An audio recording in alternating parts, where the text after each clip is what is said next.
பதிவு மூப்பு அடிப்படையில் வேலை வழங்க கோரி தமிழ்நாடு பாதிக்கப்பட்ட பதிவு வேலையில்லா உடற்கல்வி ஆசிரியர்கள் சங்கத்தினர் செய்தியாளர் சந்திப்பு.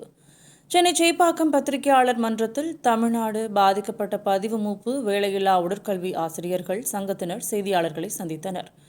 அப்போது பேசிய வீரன், சேட்டு, குமார், இளையராஜா, தமிழ்ச்செல்வி ஆகியோர் கூறுகையில், உடற்கல்வி ஆசிரியர்கள் பயிற்சி முடித்து சுமார் 25 ஆண்டுகளுக்கு மேலாக வேலைவாய்ப்பு அலுவலகத்தில் பணிக்கு பதிவு செய்துவிட்டு வேலையில்லாமல் இன்று வரை வாழ்ந்து வருகிறோம்.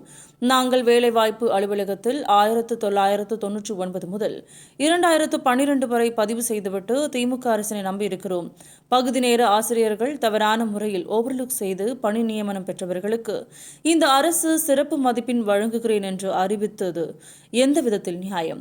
நாங்கள் பதிவு மூப்பின் மூலமாகவும் 50 வயதிற்கு மேல் கடந்துவிட்ட எங்களுக்கு பதிவு மூப்பு அடிப்படையில் பணி நியமனம் செய்ய வேண்டும் என கோரிக்கை வைத்தனர். இந்த கோரிக்கைகளை தமிழக அரசு ஏற்றுக்கொள்ளாவிட்டால் அடுத்த கட்டமாக 15 தினங்களுக்குள் 38 மாவட்டங்களில் இருந்து உடற்கல்வி ஆசிரியர்களை அழைத்து மிகப்பெரிய போராட்டம் நடத்துவோம் என தெரிவித்தனர்.